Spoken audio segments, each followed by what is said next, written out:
یہاں آپ کو بتائیں کہ پیٹرول کی قیمتوں میں اضافے نے شہریوں کو پریشان کر کے رکھ دیا۔ پشاور میں موٹر سائیکل چلانے والے دہائیاں دینے لگے ہیں۔ عارف حیات اس وقت پیٹرول پمپ پر موجود ہیں، ان سے جانتے ہیں۔ جی عارف، بتائیے گا کیا کہنا ہے موٹر سائیکل والوں کا؟ جی بالکل، جو پیٹرول مصنوعات ہیں اس کی قیمتوں میں اضافہ ہوا ہے، اور پیٹرول جو ہے تو وہ اس کا فی لیٹر ریٹ 331 روپے ہو گیا ہے۔ کچھ لوگ یہاں پر موجود ہیں، ان سے بات کرتے ہیں۔ جی، زیادہ تر موٹر سائیکل والے جو ہیں تو وہ 1 یا 2 لیٹر پیٹرول استعمال کرتے ہیں، وہ بھی 331 روپے کا ہو گیا۔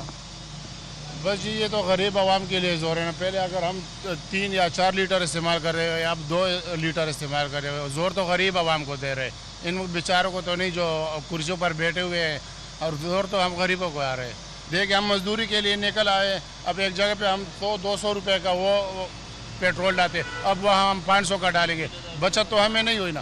جو اگر ہماری دیہڑی 1000 روپے، 1000 میں سے ہمیں 500 کا پیٹرول کاٹ دیا جائے تو 500 بچے، ہم 500 میں ہم بچوں کا پیٹ پالیں گے، کیا کریں گے؟ یا بجلی وغیرہ کا بل دیں گے۔ جو لوگ کاروبار کرتے ہیں، مطلب گاڑی چلاتے ہیں، موٹر سائیکل چلاتے ہیں، اس پر کاروبار کرتے ہیں، تو ان کو بچت نہیں ہو رہی ہے۔ اس میں بتایا جا رہا ہے کہ اب جو کرائے ہیں سواریوں کے گاڑیوں کے، تو وہ بھی بڑھ جائیں گے، اور لوگوں کو ایک اور ان کے جو روزانہ کے آمدن ہے تو اس میں ایک اور بوجھ اس پر پڑ جائے گا۔ جی